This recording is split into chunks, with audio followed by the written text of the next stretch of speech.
Hi mga mare! Another day, another sold ng ating baboy. Bale, titimbangin na lang namin dito and isasend namin yung video sa ating customer dahil tawag-tawag lang din po ito. Tinawag lang sa amin ng customer namin and ibibideo kung ilang kilo and i-deliver po natin kasi malayo po sila. Dito po kami sa Anuled and itong ating baboy ay i-deliver po natin sa Rosales. May boundary na sila ng Tarlac kaya malayo na. So nag-video call na lang and pinakita rin natin sa kanila itong video ng baboy kung ilang kilo. And after nun is diretso na rin po tayong magdi-deliver. Nilagay na natin sa garong na pangmalakasan, hindi makakatalon yung ating baboy, 'di ba? May takip diyan. DIY lang yan ni Daddy.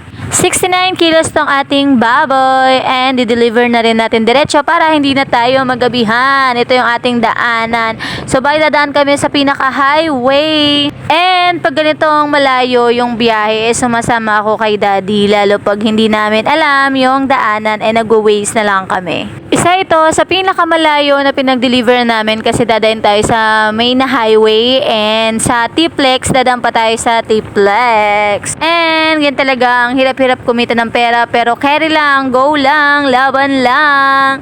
Kung mag-iinarte pa tayo, Diyos ko, wala na kaming kakainin, wala kaming makakain kung mag-iinarte pa tayo sa mga gantong negosyo, hindi po ba?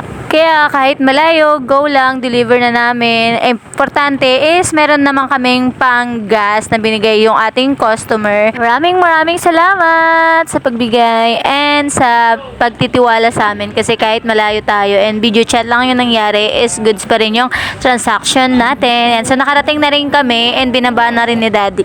Bali, madaling araw pa nila ata to kakatayin kaya tinali muna sa paa para hindi makawala yung baboy na dineliver natin. Maraming salamat ulit and sa mga gusto pa na bumili nating baboy, yan, PM na lang po kayo and yung timbangan naman po natin is legit na legit kasi digital. Bye!